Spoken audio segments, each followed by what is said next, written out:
मछली पालन से जुड़ी जानकारियों के लिए अभी सब्सक्राइब करिए Prabhat Kumar fisheries expert YouTube channel को और बेल आइकन दबाकर ऑल सेलेक्ट करिए सारे वीडियोस की नोटिफिकेशन सबसे पहले प्राप्त करने के लिए। नमस्कार दोस्तों, मेरा नाम है प्रभात कुमार फिशरीज एक्सपर्ट। आपका स्वागत करता हूं आज की एक और बेहतरीन, खास और जबरदस्त वीडियो में। और दोस्तों आज के इस वीडियो में मैं लेके आया हूं आप सभी के एक सवाल का बहुत ही बेहतरीन जवाब, जो कि आपके एक बड़े डाउट को क्लियर करने वाला है। दोस्तों ये जो डाउट होता है वो हर व्यक्ति के अंदर होता है जो कि मछली पालन की शुरुआत करने वाला होता है। मुझे याद है कि आज से करीबन 7 या 8 साल पहले जब सबसे पहले मैं फार्मर से मिलना शुरू किया था, तो उस समय फार्मर्स मुझसे एक सवाल किया करते थे कि जब मैं उनको बताता था कि मछली पालन कैसे कैसे किया जा सकता है, उसके क्या क्या स्टेप्स होते हैं, तो मैं उनको बोलता था कि सबसे पहले आपको बच्चे लाने होंगे और वो बच्चे आपको तालाब में छोड़ने होंगे। तो वो मुझसे सवाल करते थे कि फिर नेक्स्ट ईयर क्या होगा, अगले साल जब वो मछली पालन करेंगे तो फिर से बच्चे लाने होंगे कि जो मछली के बच्चे उसने तालाब में छोड़े हैं वो अगले साल खुद ही तालाब के अंदर अंडे देकर बच्चे पैदा कर देंगे। बिल्कुल वैसे ही जैसे हम आसपास अपने देखते आ रहे हैं भेड़, बकरी या गाय बैल के पालन के संबंध में। हम क्या देखते हैं कि कोई व्यक्ति कहीं से कोई गाय लेकर आता है और वो गाय को बड़ा करता है और गाय दूध देती है और बछड़ा या जो उसमें मेल या फीमेल जो उसका बच्चा होता है वो भी आता है, बछड़ा या बछिया। अब वो भी बड़ी होती है, फिर कल के लिए वो गाय या बैल बन जाती है। तो ये क्या होता है, क्रम नॉर्मली चलता रहता है।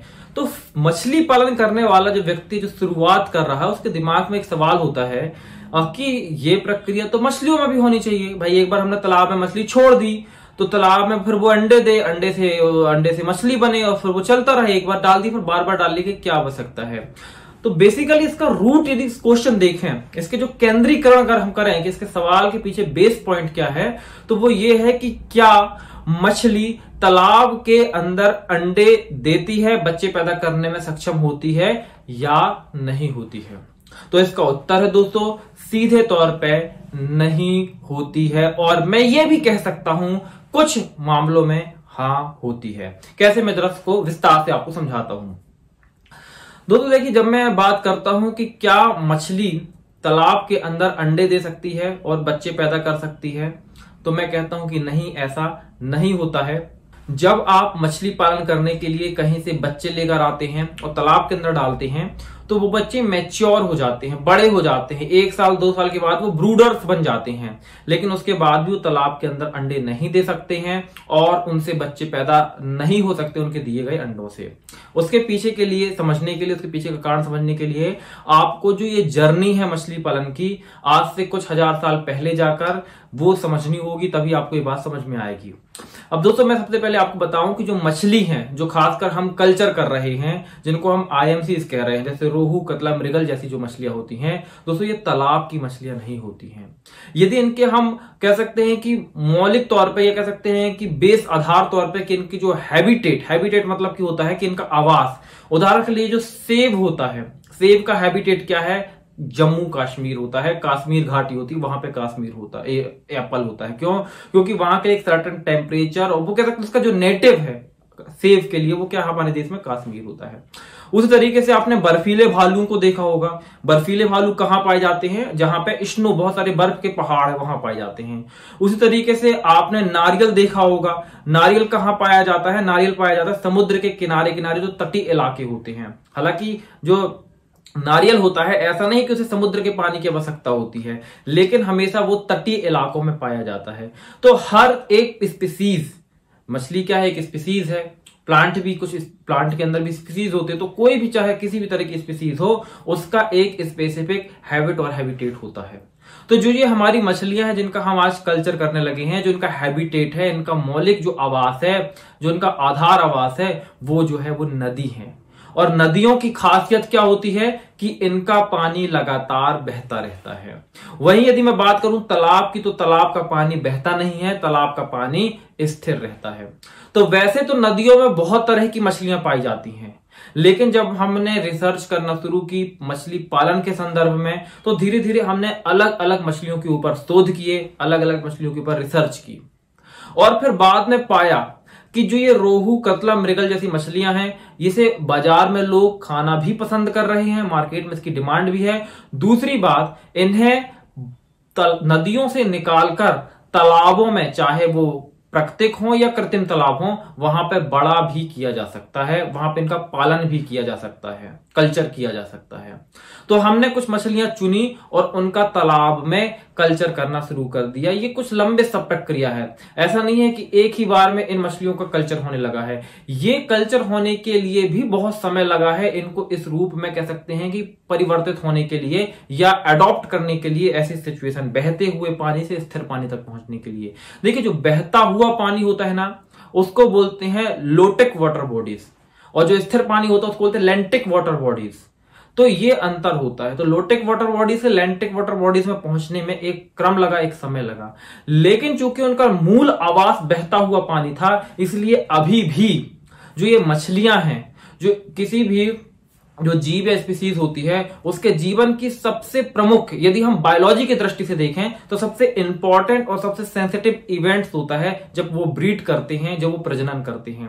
तो उनकी लाइफ में बाकी इवेंट्स लाइक फीडिंग, मान लो कुछ मछलियां ऐसी होती हैं जो कि कह सकते हैं वाइल्ड फिश होती हैं, मतलब कि जो अभी भी पूरे तरीके से इस कल्चर वाला जो सिस्टम इसको अडॉप्ट नहीं कर पाई हैं। तो ऐसे में जब हम उनको नदियों से निकालकर वापस कल्चर वाले तालाबों में लेकर आते हैं, तो वहां पे वो सही ढंग से अडॉप्ट नहीं हो पाते, उनकी ग्रोथ रुक जाती है, उनकी वृद्धि रुक जाती है, उनकी मोर्टिलिटी भी देखने को मिलती है, जो वाइल्ड फिश होती हैं। लेकिन इन मछलियों ने उस चीज को अडॉप्ट कर लिया, उन्होंने फीडिंग अडॉप्ट कर ली आर्टिफिशियल, उन्होंने आर्टिफिशियल वाटर बॉडीज को अडॉप्ट कर लिया। लेकिन जो लाइफ का सबसे सेंसिटिव पार्ट है किसी भी स्पीसीज के लिए, वो ब्रीडिंग या प्रजनन है, वो ये अभी भी अडॉप्ट नहीं कर पाई हैं। और इसीलिए इन मछलियों को ब्रीड करने के लिए अभी भी बहते हुए पानी की आवश्यकता होती है। इसीलिए जब इनका कल्चर हैचरियों में कराया जाता है, तो वहां पे लगभग 48 से 72 घंटे के लिए लगातार रनिंग वाटर के अंदर इनके एग्स को रखा जाता है, जहां पे ये लगातार घुमाए जाते हैं 48 से 72 घंटे के लिए, घूमते रहते हैं पानी के अंदर, और फिर एग से उसी समय जो स्पॉन बाहर आता है। तो ये एक प्रक्रिया होती है। तो मछलियां अभी भी नहीं सीख पाई हैं ब्रीडिंग करना। हो सकता है कि बहुत लंबे समय के बाद वो इस एडॉप्टेशन को भी स्वीकार कर लें कि वो कल्चर वाले तालाब में ही ब्रीड करने में सक्षम हो जाएं, जैसे कि नॉर्मली हमारे जो पालतू पशु है, क्योंकि पालतू पशु और बहुत पहले से पालतू हो गए हैं। हालांकि हर जीव वाइल्ड ही रहा होगा शुरू में, इंसान भी वाइल्ड ही रहा होगा। इंसान ने खुद को सोशलाइज कर लिया, खुद को सामाजिक बना लिया, और वो अपने जरूरत के जीवों को, जिसकी उसकी जरूरत है, उन्हें भी वो सोशलाइज करने लगा। लेकिन कुछ जीव उसमें ढल गए, जैसे कि डॉग जो पालतू कुत्ता होता है, जैसे कि कौवा हम देखते हैं, या फिर जैसे कि हम देखते हैं जो गाय बैल होती हैं।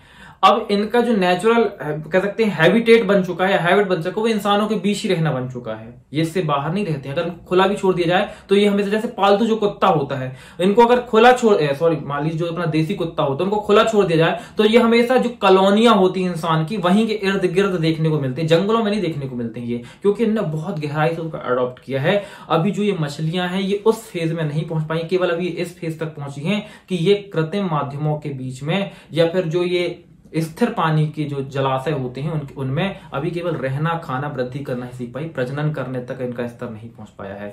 इसीलिए यहां पे ये बात आपको समझ लेनी चाहिए कि मछलियों के अभी भी प्रजनन करने के लिए बहता हुआ पानी ही चाहिए, क्योंकि वही उनका मूल नैतिक हैबिटेट है।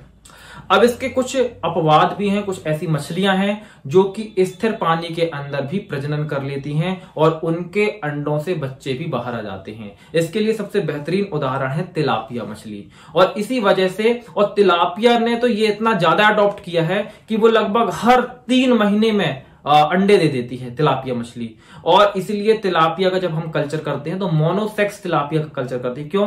क्योंकि मछली जितने ज्यादा अंडे देती रहेगी, मछली की ग्रोथ रुक जाएगी और वो कल्चर पॉइंट ऑफ व्यू से अच्छा नहीं रहता है। तो यदि तिलापिया मछली का कल्चर करना होता है तो हम मोनोसेक्स तिलापिया मछली का कल्चर करते हैं, और उसमें फीमेल का नहीं, केवल मेल मछली का प्रेफर किया जाता है कल्चर करने के लिए। तो तिलापिया मछली है जो तालाब के अंदर अंडे दे देती है और उससे बच्चे भी बाहर आ जाते हैं। और इसलिए उसको कंट्रोल करने के लिए तिलापिया का जब कल्चर किया जाता है तो वहां पे कुछ चीतल मछली उसके साथ में छोड़ दी जाती है। तो ये एक अलग पॉइंट ऑफ व्यू हो गया। लेकिन जो मूल सवाल था कि क्या मछलियां तालाब में अंडे देती हैं, तो बेसिकली मैं कह सकता हूं कि नहीं, ऐसा नहीं होता है। या तो वो अंडे देंगे, उससे अंडों से बच्चे निकलेंगे एक कृत्रिम हैचरी में, जहां पे उनके नेचुरल हैबिटेट जो नदी होती है, जहां पे बहता हुआ पानी होता है, उसके जैसा माहौल तैयार किया जाता है। वो हालांकि कृत्रिम माहौल होता है। या तो फिर उसका जो वास्तविकता में मूल घर है मछलियों का, जो नदी है, वो वहां पे अंडे देती है, वहां पे बच्चे देती हैं। तो ये था कॉन्सेप्ट क्लियर। उम्मीद है कि आपको ये जो नॉलेज है मछली पालन के संदर्भ में कहीं ना कहीं काम आएगी, आपका नॉलेज इंक्रीज हुआ होगा। यदि आप इस तरह की और इन्फॉर्मेशन मछली पालन के संबंध में जानना चाहते हैं तो इस चैनल को अभी तक सब्सक्राइब नहीं किया है, वीडियो को लाइक नहीं किया है, तो वीडियो को लाइक कर दीजिए, चैनल को सब्सक्राइब कर दीजिए। सब्सक्राइब के बाजू बटन के बाजू से जो बेल का आइकन होगा ना, उसे भी दबा दीजिएगा। साथ ही यदि आप हमारे 0 to 1 कंप्लीट फिश फार्मिंग के ऑनलाइन ट्रेनिंग कोर्स को ज्वाइन करना चाहते हैं, जहां पे मछली पालन के संदर्भ में बहुत डिटेल में बात करते हैं, काफी आपको सपोर्ट उपलब्ध कराते हैं, तो आप हमारे व्हाट्सएप नंबर 8815756881 पे संपर्क कर सकते हैं, या आप कोर्स के बारे में डिटेल से जानने के लिए डिस्क्रिप्शन पे लिंक है, वहां पे क्लिक करके डिटेल से जान सकते हैं। तो मिलता हूं दोस्तों अगली वीडियो में, तब तक के लिए जय हिंद, जय भारत, वंदे मातरम।